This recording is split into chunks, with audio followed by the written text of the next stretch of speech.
Hi guys, இன்றைக்கி நம்ம இந்த வீடியோவில் என்ன கொண்டு வந்திருக்கோம் அப்படின்னா, எல்லோரும் கேட்டுட்டு இருந்த 250 ருபீஸ் காம்போ தான் நான் கொண்டு வந்திருக்கேன். எப்பொழுதும் கம்மியாக தான் கலெக்ஷன்ஸ் நம்ம வச்சுருப்போம். ஆனால் நிறைய பேர் கேட்டுகிட்டே இருக்கிறதுனால இன்றைக்கி நான் நிறையா கலெக்ஷன்ஸ் அப்லோட் பண்ணியிருக்கேன்.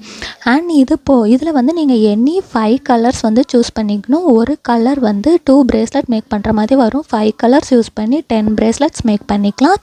அண்ட் அதுக்கேற்ற மாதிரி 10 சார்ம்ஸ் நீங்கள் சூஸ் பண்ணிக்கலாம். எப்பொழுதுமே நம்ம 250 காம்போவில் 5 சார்ம்ஸ் சொல்லுவோம். ஆனால் நிறைய பேர் தேங்க்யூ ஸ்டிக்கர் வேணாம், அதுக்கு பதிலாக சார்ம்ஸாக கொடுங்க சிஸ் அப்படின்னு கேட்டிருந்தீங்க. அதனால எனி 5 கலர் பீட்ஸ் 10 சார்ம்ஸ், அது கூட உங்களுக்கு எலாஸ்டிக் ஜம்பிங் பேக்கிங் கவரும் நம்ம 10ஆக மாற்றியாச்சு. ஸோ இப்போவே உங்களோட ஆஃபர்ஸ் மிஸ் பண்ணாமல் புக் பண்ணிக்கோங்க. ஃபஸ்ட்டாக வர்ற 5 மெம்பர்ஸ்க்கு ஃப்ரீ ஷிப்பிங் கூட 250 ஃப்ரீ ஷிப்பிங். அதுக்கப்புறம் வர்ற எல்லாருக்கும் 20 ருபீஸ் ஷிப். தேங்க்யூ.